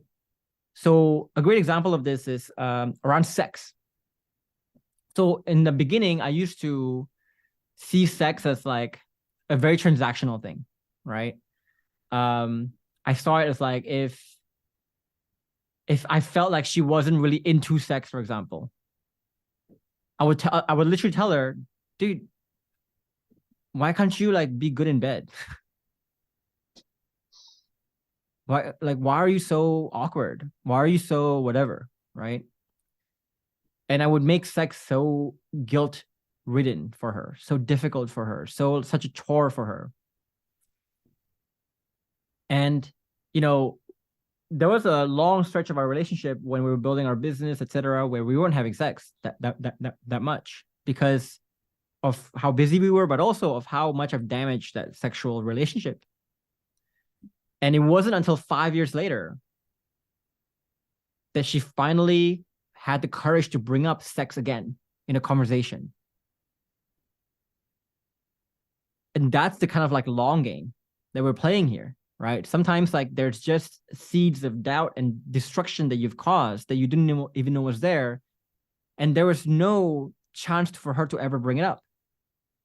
And because there's no chance for her to bring it up, she couldn't dip her toes in the water to think like, am I safe now to talk about this? So she just never brings it up, right? And so the reconciliation process is almost like this, right? And as you're going up, the reason why you're going up is not because like things are going better and better and better, but the reason why things are going up is because you both have slowly built enough trust to be able to talk about the more sensitive stuff, the deeper things, the darker things, the more repressed things, the more scary things, the more embarrassing things, etc. And as you get those embarrassing things and you turn it from negative to positive, that's how you go up eventually. So the upward trajectory is not like a blissful feeling. It's you doing more of the same, which is finding the negatives and turning them from negative to positive, right? It's the same shit. And So people need to understand that. And that's what relationships are. And if you're saying to yourself, I don't want that, I want my relationship to be effortless and no problems. My best answer to you is you are not meant for relationships. Right. It's like saying, like, I want to be in the NBA, but I also don't want to work hard. I also don't want to like practice every single day. I don't want to fly and have to go to away games half my life. Well, then maybe you shouldn't be a fucking NBA player, my guy. Right. Right. Right? You're right about that. And I think like a lot of people don't like when they first, well, once you get in the program, you see this, but like when you're like looking from the outside in, like this program just doesn't help like with like you and your spouse. Like this program applies to like neighbors, friends, children, you know what I'm saying? Like it's got all the components to actually like build upon relationships and build relationships with everybody you come in, you know, in contact with. And I've experienced that like with my friends and stuff who like, you know, like, bro, you sound a little different, you're acting a little different, you know, responding a little different nowadays. It's like, but then they open up to you about certain stuff and it's like, you know, I got the, you know, the tools and the knowledge now, you know, to respond. Because back in the days, like, bro, I'm not the one you want to talk about with this because I'm gonna Yeah. give you a crazy answer. But now it's like I can relate and I can, you know, break down, antithetically think about what they're going through and stuff like that. So not only have I had like conversations with like with my spouse, but I've had like some deep, pretty deep conversations with like other people as well. Yeah. Yeah. It's it's also like, yeah, it's interesting because so it's just kind of like changing your definition of what reconciliation means, Mm-hmm. right? Reconciliation doesn't mean like you're blissful forever, because usually what happens is when you, if you want such a blissful relationship, right? The reality is that you can't have that, because entropy, life is going to give you a lot of issues. Family, you having kids, your kids giving you issues, whatever it is, work giving you issues. It's going to be issues, Yeah. right? And the very nature of two people being together is that there are issues. And if you want to be super blissful, that's actually a very selfish thing you're asking for, because in you trying to make it blissful for you, you're often making it miserable for other people. Right. The same way, right? Like you wanted your relationship to be blissful in the past by not doing work, by not doing the chores, by not taking responsibility. By you doing that, you're actually making it very miserable for her. Yeah. You know, so yeah, it's blissful for you, but it's not for her. Because again, like the work needs to be done. Right. Someone's got to do it, right? Someone's going to lead. And if you're not leading, you're just throwing it down. You're just like, you know, that bird analogy of like the top bird poops in the bottom bird, and then the bottom bird is all like full of poop, and it's supposed to signify how a lot of leaders are not really leaders because they just give the shit down to the next person. Right. You're basically doing that if you think about it, you know. Yeah. Um, the reality of reconciliation is that it's a start of something very difficult, but while not pleasurable, is the most satisfying adventure, satisfying process you'll ever be a part of. All right. So the trade-off is this: you either want pleasure and give up satisfaction, or you want satisfaction but you give up pleasure in the short term. Which one? You cannot have the cake and eat it too. It's either Right. or kind of thing. I would rather take satisfaction, not short-term pleasure that goes away within like 2 hours. You know? Yeah. Yeah. And that's where I'm at, you know. Once you like I keep saying, once you dive into this thing, like you start to see that and you find a different meaning in life kind of deal. It's crazy to say that, but you do. And it's like I want to be the very best version of Toni I could possibly be. And this program has helped me. Like, I might not be there yet, but I'm definitely, I feel like I'm 10 times better than who I was a year ago. Yeah. Um, Yeah. But it's also like that question of like, you can't have the cake and eat it too, kind of thing. mhm. Um, I have this friend, like he's a fitness coach, and he's like 45. He's like almost 50, actually. He's like 47, 48 now. And he's like ripped all year round. Like he has like veins coming out from his like belly side, like that's like when Yeah, he flexes his butt, you can see the striations kind of deal. yeah. And like that's lean. Hmm. Um, and everyone always says, like, I want to look like you. I want what you want to have. I want what you have. Teach me how to get what you want. And he always tells them, like, I don't think you want what I want. Hmm. Um, if you want what I want, you are also saying yes to eating only one carrot cake a year. That's all. That's the only dessert you can have. One carrot cake. That's not even a real fucking dessert. No icing. Right? So, Right. so the point of this is like, you can't have the cake and eat it too. If you say, I want a fulfilling relationship, Hmm. you're also saying, I want to do the work to get that as well. Yeah. If you want to complain about the work to get that, you're also saying, I don't want to get that. Right. The same way, if you want to be ripped, you gotta diet, exercise, and only eat one carrot cake a year. If you want to complain about your diet, exercising, etc., then you're saying, I don't want to look like that, right? But then if you're saying again, no, but I want to look like that, then stop whining about the fucking work. Right. The same way, if you want to whine about what it takes to be in the NBA, then don't be in the NBA. Right? If you want to whine about doing the work to become effective in relationships, or having to deal with issues in relationships for the rest of your life, if you don't want to deal with that, don't be in a relationship. Just stay single all your life. That's fine, But you can't have the cake and eat it too. Everything you choose has pros and cons. You got to choose which pros and cons you want. Right. You also said one of the biggest takeaways you had was saving yourself before we can save anything else. What made you say like that's because you almost like carry that around as your motto in a way. You're gonna save yourself before you can save anything else. Yeah. What do you mean by that? What does that mean to you? So like when me and my wife, first split it and all that, Hmm. back in the beginning here, I was like miserable. Like a lot of us, we think she's not gonna leave, but when she leaves, it's like, you know, thunderbolt, thunderstrike, lightning, and you mope around all day, depression. It feels like, and it's like there's no hope in life. And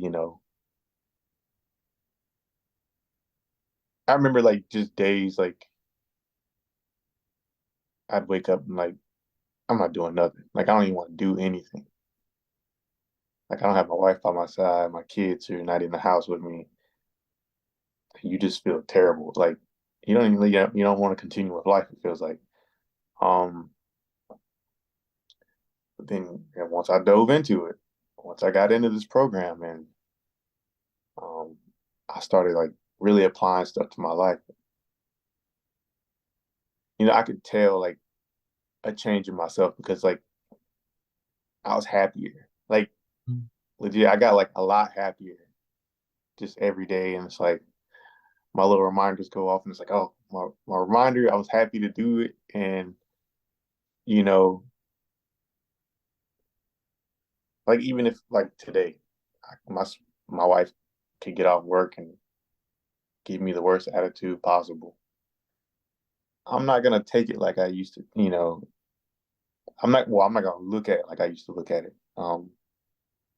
Especially when I first started the program. Like when I first started, it was like, oh, panic mode. Oh no, like she's doing exactly what Jeff would say she was gonna do. What do I do now? Kind of deal in fear. Yeah. Now it's like, okay, so that's how you feel. Let's look a little deeper in it and let's figure something out here. Um, and so I don't stress whether or not she's upset with me or if anybody else is really upset with me because like human nature to get upset with each other. And, um, I know how to look at myself and look at my actions now to really try to separate what I did and where I need to pinpoint myself, Yeah. I And think it's like that confidence, the calm comes from that confidence. mhm, Like the best feeling in life is when you go to work every day, you go to life every day, you live life every day, and you think like, I'm not scared of whatever issues come, because whatever issues come, I'll figure it out a way. mhm, That level of confidence of like, no problem is too big. I'll I always figure out a solution. I know right. what to do. I always know what to do. Like that feeling of I'll be able to bounce back from anything now. It's like it's a great feeling, It's You feel even when untouchable. You yeah, feel like literally even untouchable. even like in the dips, like because throughout the program, you and your spouse are gonna have little dips. You're gonna feel them, and even during the dips, I'm like, it's okay. Yeah. Like she may not talk to you for 2 days or something like that. It's like to me, it's like okay, well, I'll just use this time wisely, and It's such a beautiful feeling because I've always grown up in poverty myself, and I was always afraid of like, people are so afraid about going bankrupt or losing everything they have.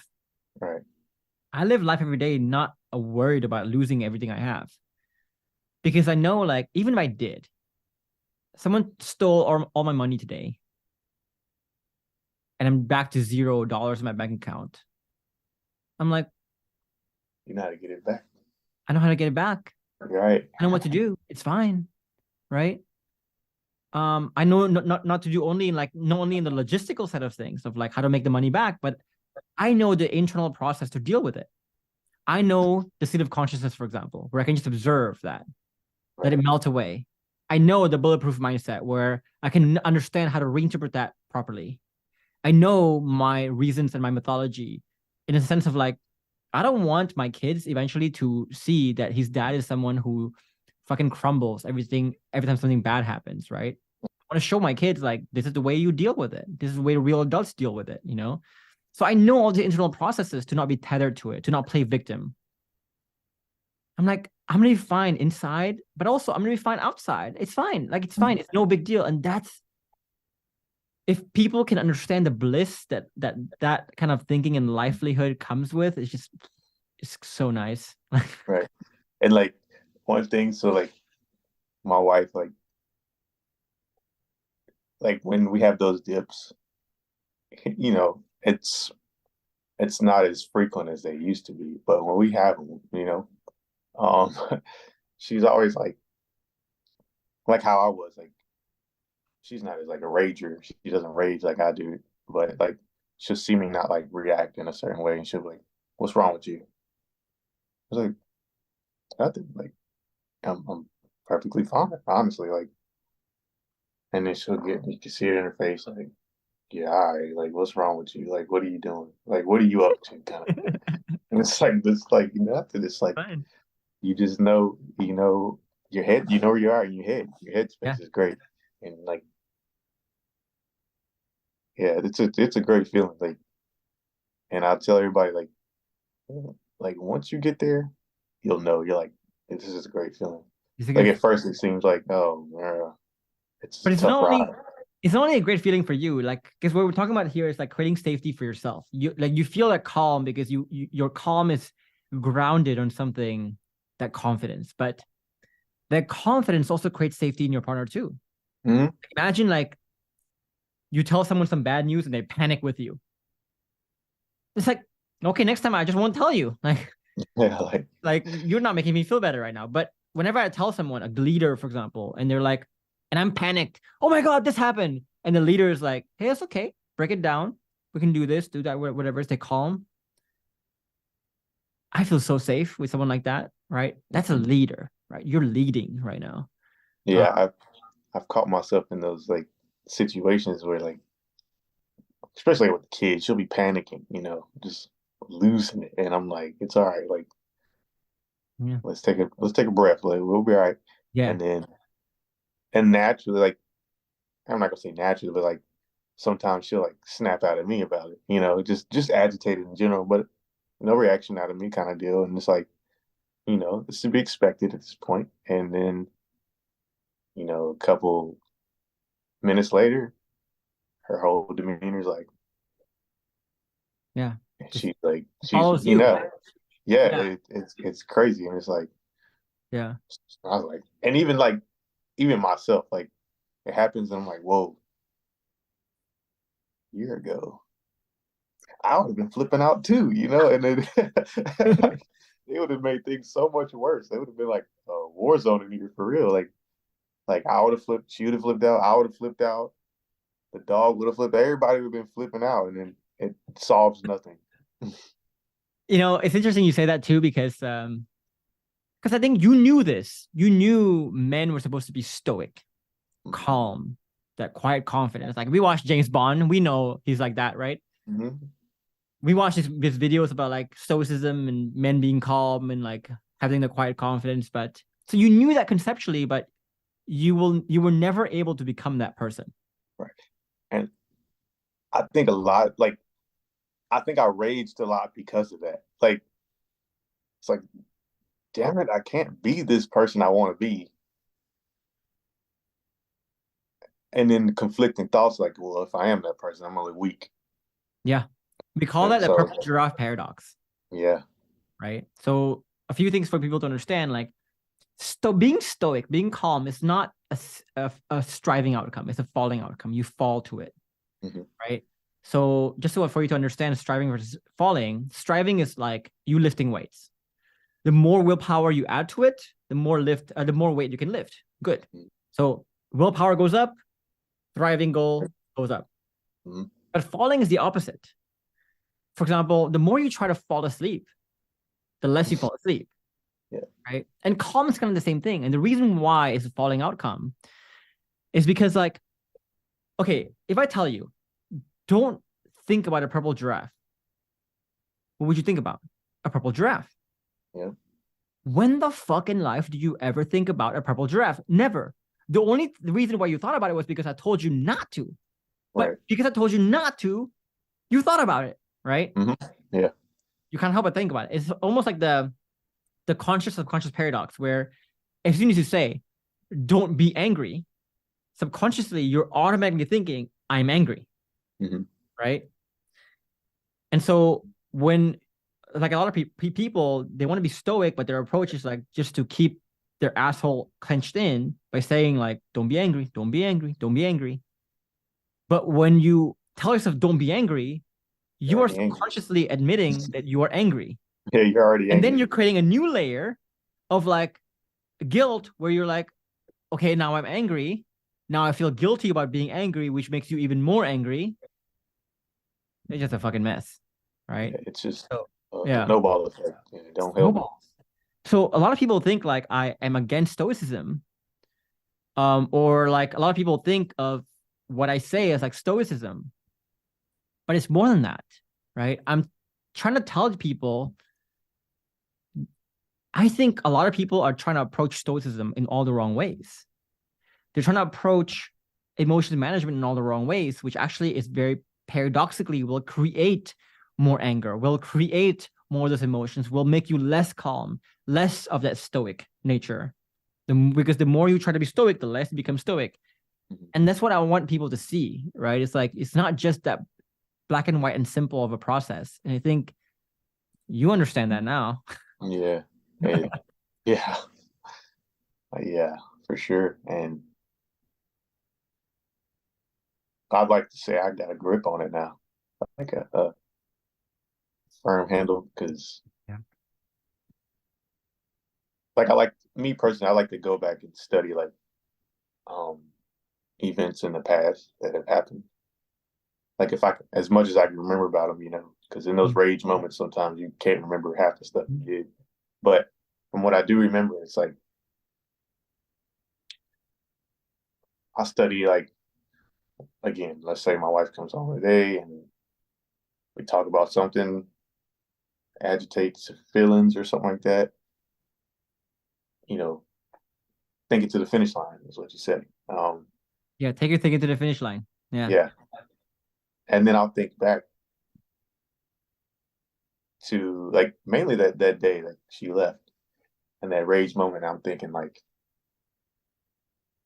where was it? And I break everything down. Like I try to break every interaction down, everything we do down to the point where it's like, all right, where did I fall? Mm. Where pinpoint everything and then redirect myself. Yeah. And really start to train yourself where, you know, okay, this is it. This is this is the red flag right here, buddy. Like we gotta figure this out right here. And yeah, it's a great feeling. Even being able to find that, you know, Yeah. that's right there is like for me a big one because it's like being able to pinpoint it and find it. It's a Yeah. good feeling. It's like, oh, there it is all along. And it's like anything you do, because I like to work with cars and stuff like that. So, um, your car's got an issue and like you like it seems like forever you're like trying to pinpoint the problem with this car. There's so many possible outcomes, and then you finally like that's been it the whole time, and it's like I think it's a good feeling. it's a good feeling because I think like it goes back to the saying, you will find the right answers when you start asking the right questions. Hmm. You will find the right treatment when you find the right diagnosis. So, there's so many times when I would lay awake at night, and I would be like, something would be making me anxious, for example. And often, what will get rid of the anxiety is me just figuring out why the problem exists in the first place. Like, I'll be like staying up till 2 or 3, and then at 3 a.m., I would be like, okay, I think I understand finally why this is happening, or this issue is happening in my business and life and when partner or whatever it is, right? And I wouldn't even think about the solution yet. But Hmm. knowing that why it exists, I can now tangibly see the diagnosis. I just sleep. I'm like, okay, Right. I feel good right now. Like, Right. I think that's what you're saying too, because like once you find the root problem, Hmm. you're like, oh, if that's the problem, okay, solution's easy, Right. right? The hard part's finding the problem. Finding the problem is the hard part. Yeah. Yeah, that's the hardest problem. Like, um, You also said here another big takeaway was humbling down and realizing you don't know and surrendering to the right process. What do you mean by that for you? For you personally, what does that mean for you?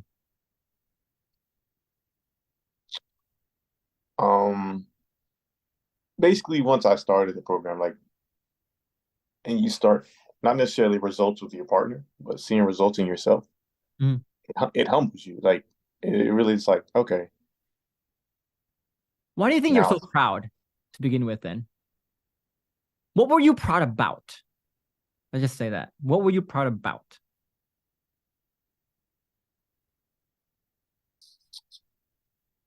my effort, a lot of it was like, because when you first, like, when I first got the program for me, like, again, it's like, it was a lot of work. That's all, like, it's a lot of work. People don't realize, like, you got to do some work. You're going to be doing some work. And I know for a lot of the time, I used to make excuses. Mm. Like, I ain't got enough time in the day for this. I got to work. Got to take care of these kids and all that kind of stuff. But then, like, when I stopped finally making excuses, I was able to, like, dang, I got a lot of time to do this. Honestly, I really do. Like, um, and when I applied the time correctly and applied the program correctly, it makes you proud to be like, I can do this. Mm. And you doubt yourself for so long. And not just like about the program, I'm saying in life general. Like I think that everybody doubts themselves a lot.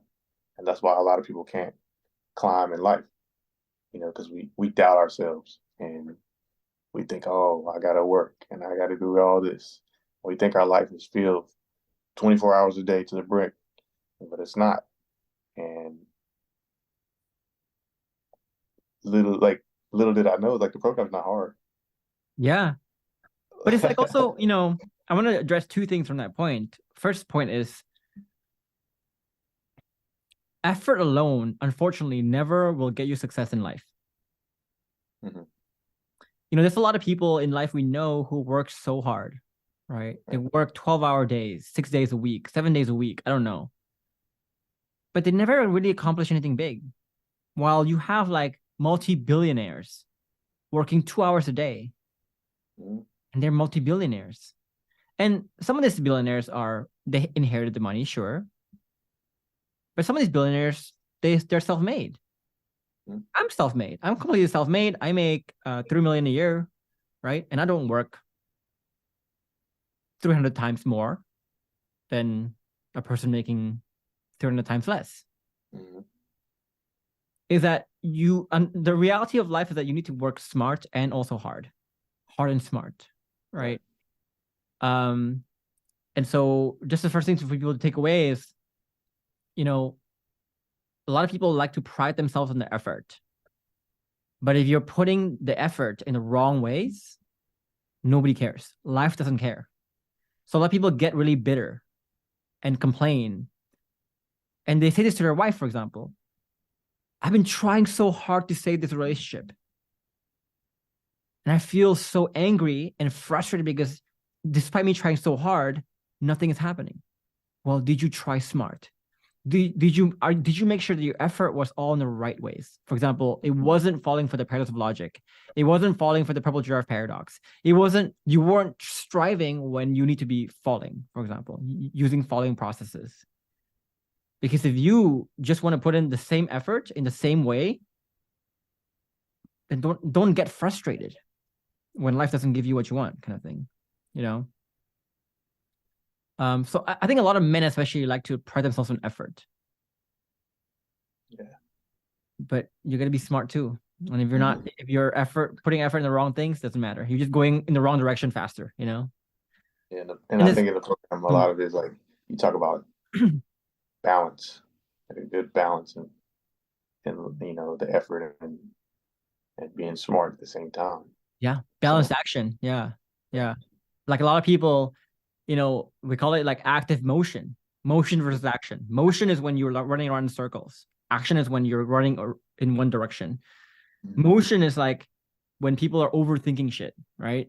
Like I get so many emails every day, so many comments every day from people like asking just what I call true but useless questions, where like, okay, you could get an answer to this question, but what does it change? People ask me like, for example, like, Jeff, is my situation unique? I'm like, you asking this question gives you nothing. Like, even if I said yes, would it change the fact that you need to focus on growing yourself? No. Yeah. If I said no, would it change the fact that you need to focus on growing yourself? No. It's like,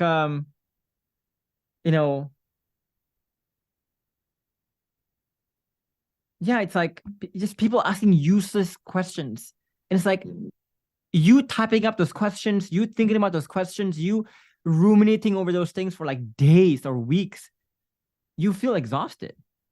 But you just got exhausted running around in a circle, chasing your own fucking tail. Right. And then you're like, well, I put in all this effort, but I didn't get anywhere. Well, no fucking wonder. Yeah, you're not going to. Yeah. I think a lot of people want that answer. Like it's gonna make their spouse come back immediately once they figure out that answer. Like, yeah, you're gonna be in the same spot if you get that answer or not. So yeah, it doesn't matter. Like, yeah, it's really dumb if you see it now, but like a lot of people are like that. You were like that, and it's just you look back and you're like, what the fuck was I doing? Yeah, you're like, dummy. Right.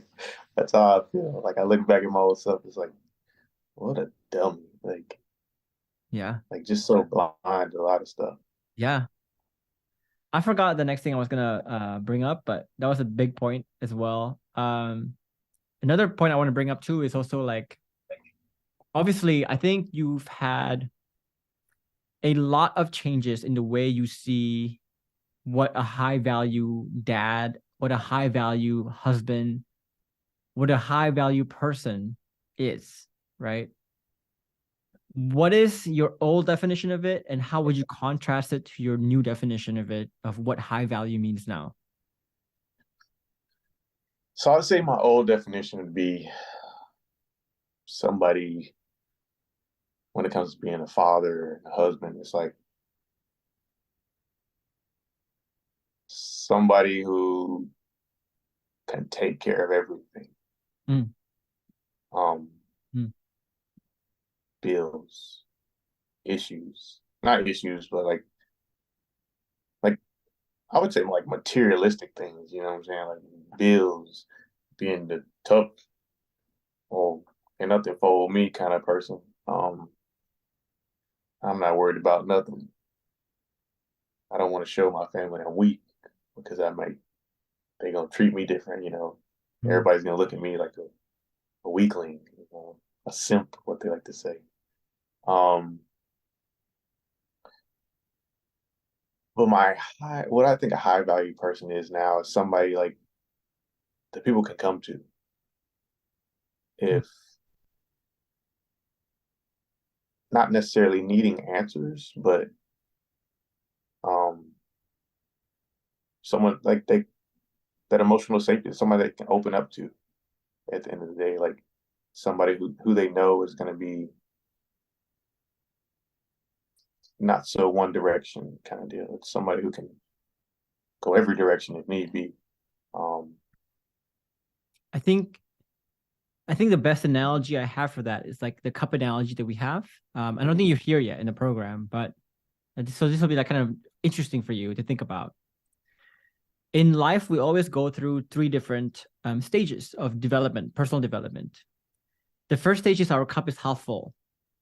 This is when we're kids, teenagers, where we want other people to fill in our cup. We're mhm. selfish because we need other people to fill our cup. We cannot make our own cups full. So I remember when I was starting my business, um, we were not making a lot of money back then, and I was very needy. I was very selfish. Everything I did was for very selfish reasons because I was like, I want people to fill my cup. Then I hit my first fifth million, I remember, and I changed completely.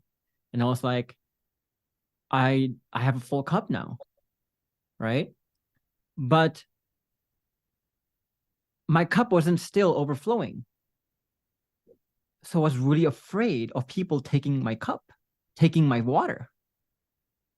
Because if I have a full cup, sure. But if people take it away, I'm no longer have a full cup. It's scarce still for me. So here was the point where I always, right, made it a point to tell my partner, to tell other people how powerful I am, how full my cup is, right? Now, I was always talking about power struggles here and there, like, oh, you did this for me, so I did this for you, so you're gonna do this for me, right? The tit for tat game, the competitive game, the comparison game, the me. I have to make sure people understand how high value I am, because you're like, yes, your full cup is full, but you're still scarce. You're still like, oh, I want people to know, right? It's still a selfish value. And I feel like when you talk to a lot of red pill people or high value men, they're really the second stage where they can fill their own cup, but they're still very insecure about their power. They obsess about it. They talk about it all the time. But then when I made my 10th million, I was at a point where my cup was overflowing. And now I find myself finding cups to fill. Like I want to find empty cups to fill. Before, if I see someone with an empty cup, I'd be like, oh, don't take away my water. Right. But now when I see someone with an empty cup, I'm like, let me fill that shit. I need someone, it's pouring, you know? And I feel like a leader isn't someone who can convince other people to see how full their cup is. A leader is someone who has actual followers, who can help others to fill their own cup, kind of thing. So for your case, for example, right? Back then you want to be seen as the man who like, I can solve it all. I can solve it all. Mm-hmm. You were trying to solve other people's problems. You were not trying to help other people solve their own problems. right? You're not inspiring people. You're not building people up. You're not carrying people up.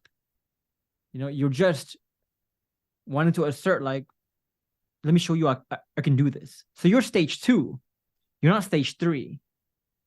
You see what I mean? The difference there? Yeah. That's a very, very like revolutionary way to look at value. Because you don't see actual high value people ever needing to prove, to talk about how high value they are. By definition, if you have to talk about how high value you are, you're not really that high value. Right. Because again, your cup is so overflowing that you're too busy finding other empty cups to fill and not bragging about how full your cup is. You're actually like busy giving. Yeah. That's high value to me. And I think high value too is like how much value you can give in the upper levels of the human needs, right? A lot of people, when they think about high value, they think about like, well, I make money for the family, I provide shelter. But if you look at like the Maslow's hierarchy of needs, that's like the bottom tier, the physiological needs, right? And maybe the second tier of like physical needs, but not emotional needs, not spiritual needs, not belonging, not self-esteem, not self-actualization, right? So just to close this off, like the biggest thing that we did for our relationship was when I stopped trying to solve my partner's problems and I instead created the safety, the admiration, the alignment, the environment for her to build her own self-esteem, herself, for her to empower herself, for her to feel good about herself, for her to enrich her own thinking so that she can solve her own problems. That's legit like what it means to like raise someone else up, right?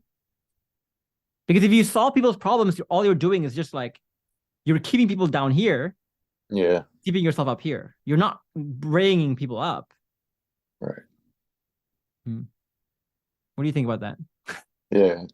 No, I see that now. It's like the days of like kings and stuff. Like that's how you keep peasants, kind of deal. So yeah.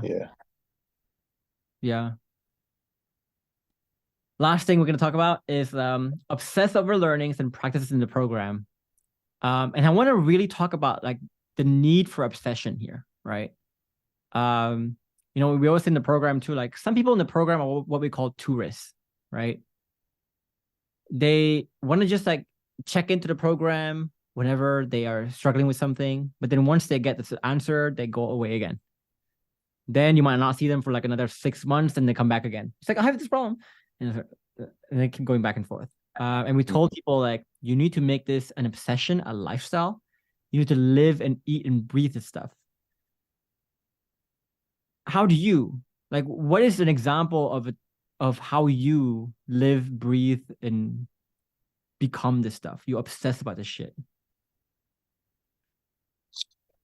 So as of right now, I'm like phase 3, like module 1 and 2. I do my reviews. But for me, like obsessing is like every day I'm doing something. It doesn't matter if I've already done it. I'm doing something like phase 2. Like I love phase 2. Phase 2 really like opened my eyes to a lot of things to the point where it's like I'll review phase 2 every other week kind of deal. In full. I'll rewatch everything and the practices your DPPs. Like I do DPPs every day. It doesn't matter if I'm home, if I can't get to bed, let's say it's midnight, I'll do my DPPs. So So DPPs, guys, are what we call daily practice processes. Right. Just anyway, yeah. yeah, so I'll do that. If it takes me 2 hours to do them, I'll do them 2 hours. I'll go to sleep at 2 in the morning if I care. Mm. But I make sure I get my work. That's one thing about this program is like I was telling you, I thought like I didn't have enough time to do stuff. But I got enough time to, if I wanted to play the game, I'd get on the game. I'd make time for that. Yeah. Or if I, want to go work on my car outside, I'd make time for that. Um, I chose a mindset. Like obsession is a mindset. Like you have to really want this.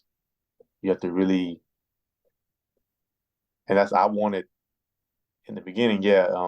You say not to be outcome based thinking. I wanted, obviously everybody in the beginning wants their spouse back kind of deal or whatever. But once even then I didn't like obsess over the program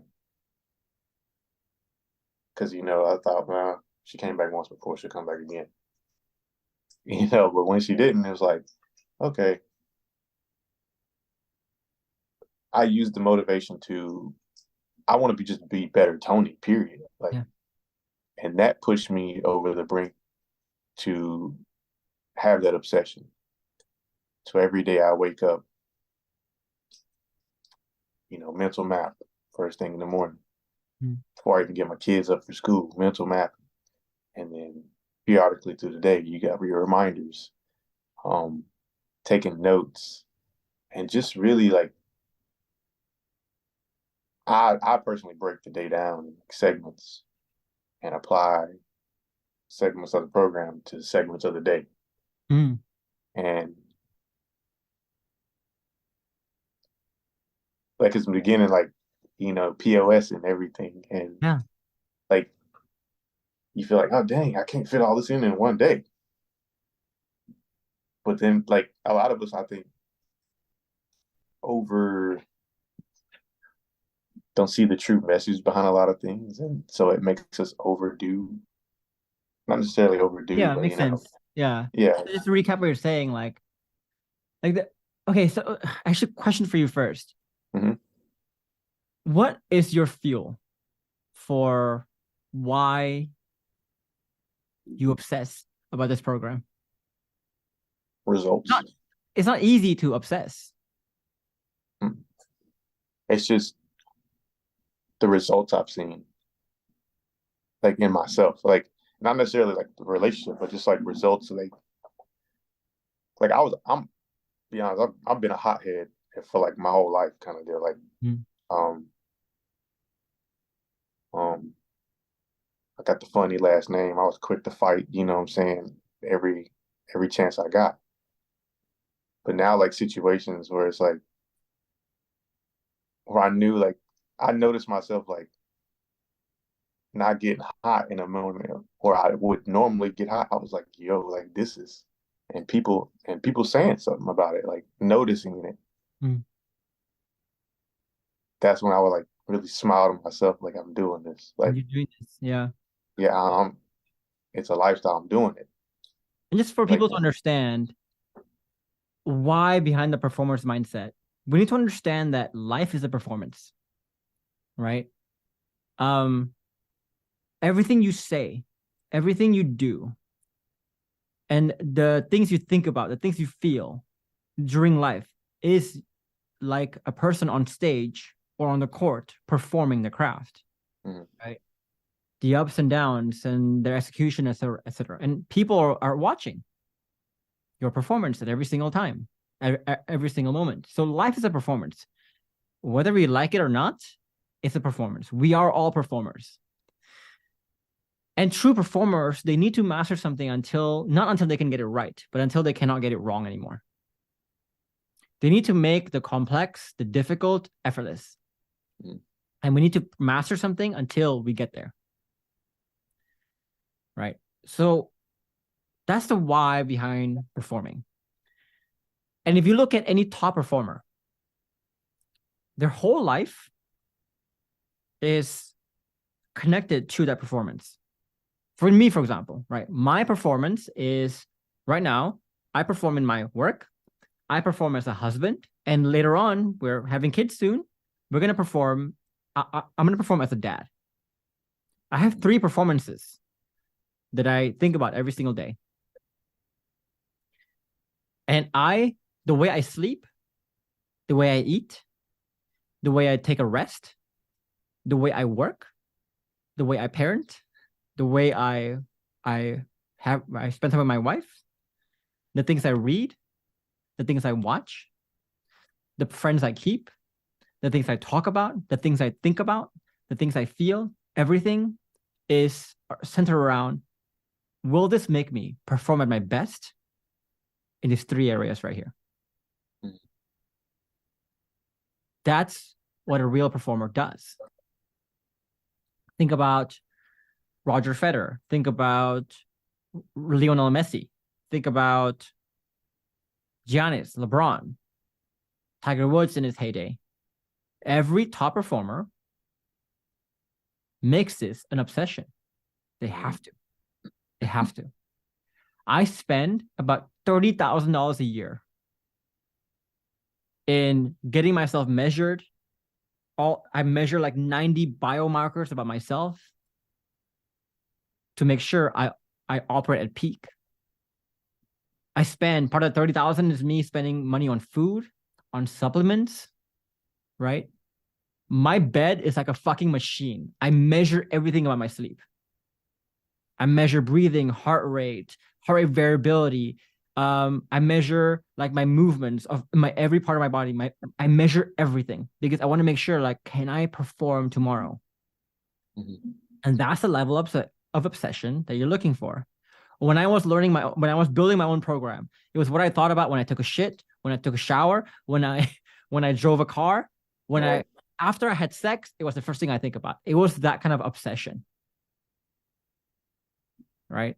And some people looking at that are going to go, that's weird. But here's what I want to say, right? If you are not willing to make sacrifices for your dreams, your dream will become your sacrifice. So again, right? I'm saying to you, if you want to be a best performer possible in your relationship, in your marriage, to create the most fulfilling relationship possible, you have to obsess. And when we mean obsess, you have to align every single thing, part of your life, to this. Even the things you think about. Everything. And that takes a lot of sacrifice.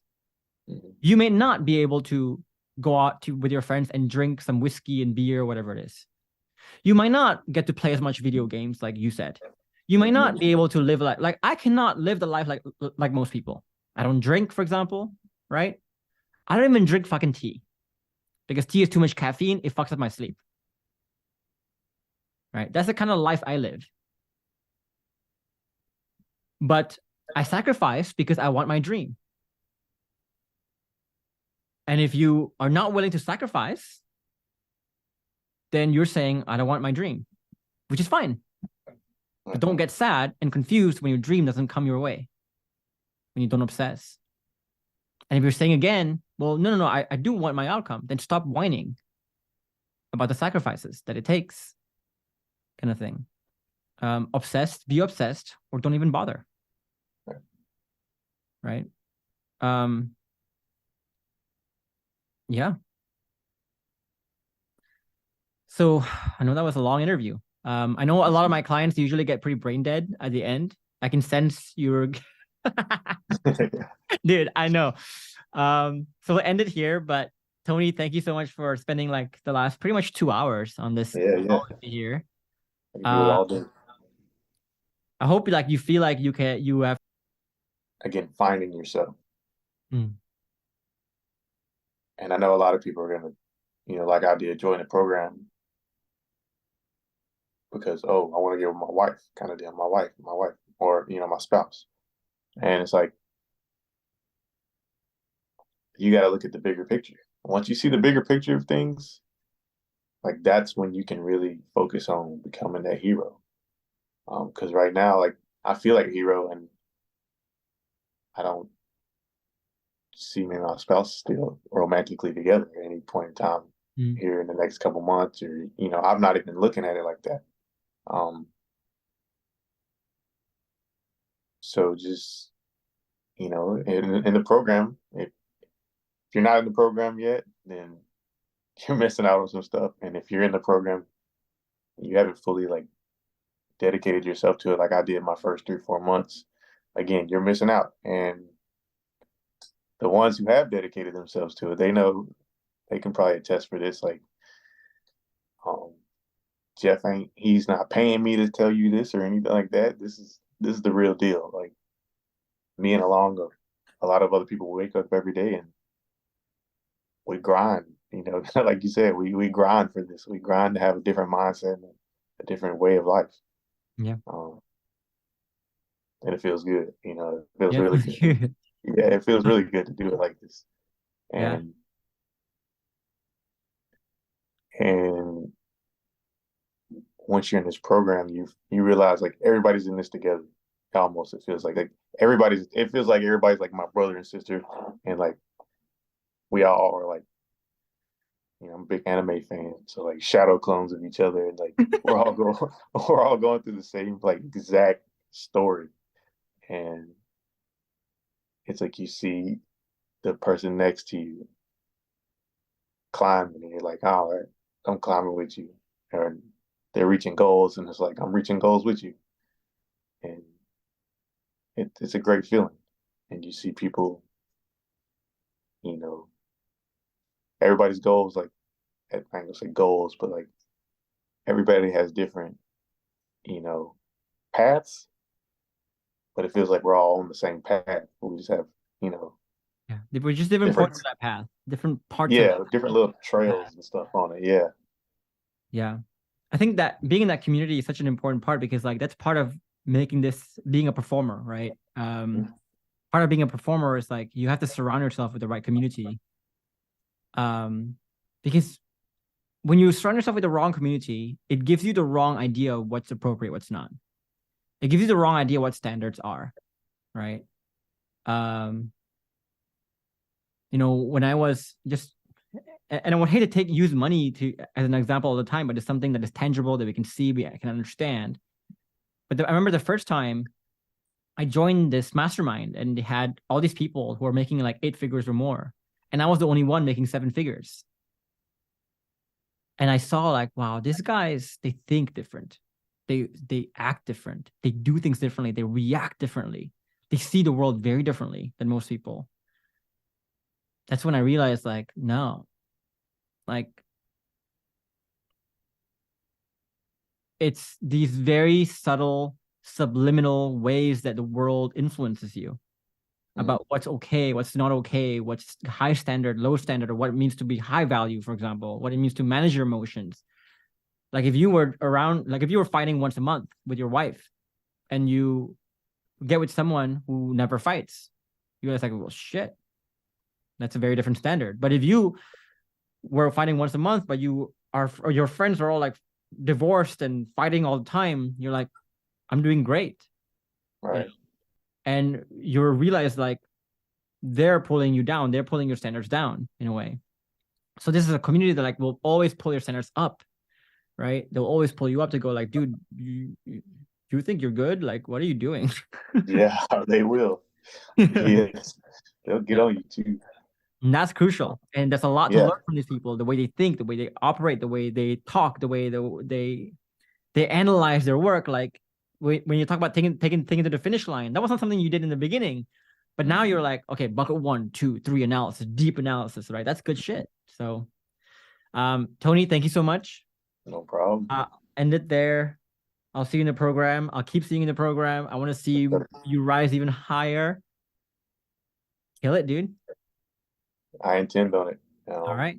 Guys, if you want to experience what the program that Toni has experienced here, we have a masterclass for you. It's about an hour and a half long. It will not give you everything you need, obviously, but will show you the big picture of how this works in general. And the program itself is like over 100 hours of material, like Toni said. It's an obsession. Okay, it's a whole revolutionary lifestyle shift that we're looking for here. But if that's what you want, though, Join Yeah. the masterclass. At the end of the masterclass will allow you to submit your application if you want to. Just note that right now we are only taking in less than 10% of people who apply. We only have room for that much. So make sure you pay attention to the application process very closely. Don't skip steps. Just treat it like as if you're applying for like a job or like a university, for example, right? But that said, Have a good one. yeah, Congrats on man. the wedding, by the way. Thank you. Yeah. Sure. All right, buddy. All right, Bye. have a good one. Thank you.